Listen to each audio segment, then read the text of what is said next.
So there we go, a little flavour of Thunderbirds, as if you needed reminding. 3 hours of Thunderbirds action begins on BBC 2 at 4 o'clock this afternoon. Gerry Anderson is here. Very good morning to you. Good morning to you. So, how did it all begin?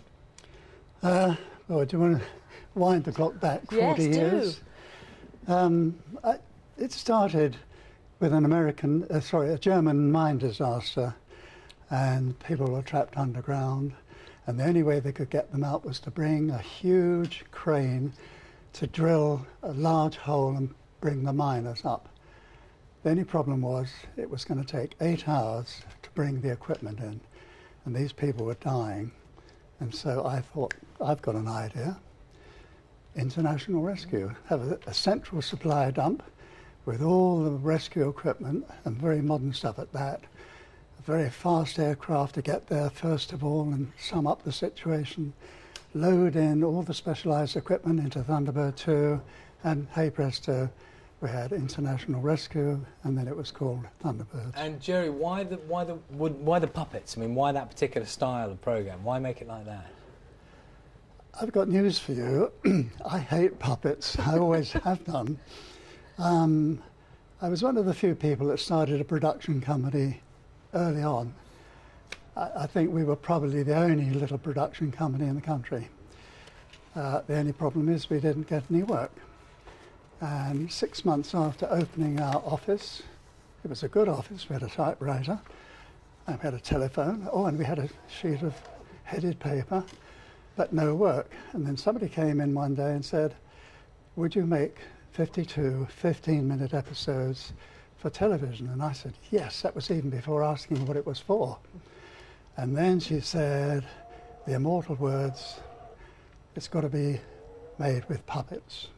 And I was crestfallen. I wanted to be another Steven Spielberg, and here I'm making a puppet show.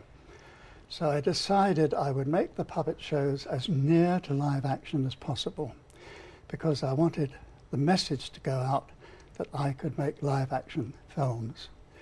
But what happened? Instead of that, broadcasters said, he makes great puppet films, doesn't he? Let's ask him to do some more. So you became the puppet man. I became trapped, yeah. yes. And did you have, I'm intrigued, we haven't actually got any of the figures here, but did you have a favourite of the what do you call them? The International Rescue family? Who was your favourite? Parker. Of course, Parker. Parker as a character, you understand. Yeah. I didn't fall in love with him or anything like that. No, just liked his personality. But you didn't keep any of the puppets, did you? Was that because you hated them? No, it wasn't that. It was just, we were so busy. I mean, we shot on puppet and live action for 16 years non-stop.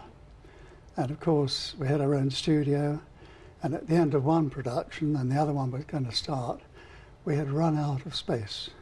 And I remember I used to send a memo round to the crew saying, whatever you want, take it, because on Saturday morning it's going to be burnt. It wasn't, was it? Yep. But somewhere out there are the puppets with the crew. Well, I mean, we didn't know that the show... I remember when the first transmission, and episode 32 was screened and I was home, it faded out, and I thought, all that work, and it's finished. It's been shown, because of course repeats hadn't been invented. But of course it became part of television history. We are going to have another chat with you in about an hour's time, Could talk to Gerry. you all morning, actually. And we'll talk more about the programme that's on today. So thank you very much for your time, Gerry. Thank you. Now, though, let's catch up with all this morning's sports news, and Amanda is here. Morning. Hi, morning. I tried to make the Tracy Island, the Blue Peter one. Didn't work very well, but it's fabulous. I love it. Anyway, I've got a bit of football to talk about, and Rangers manager Walter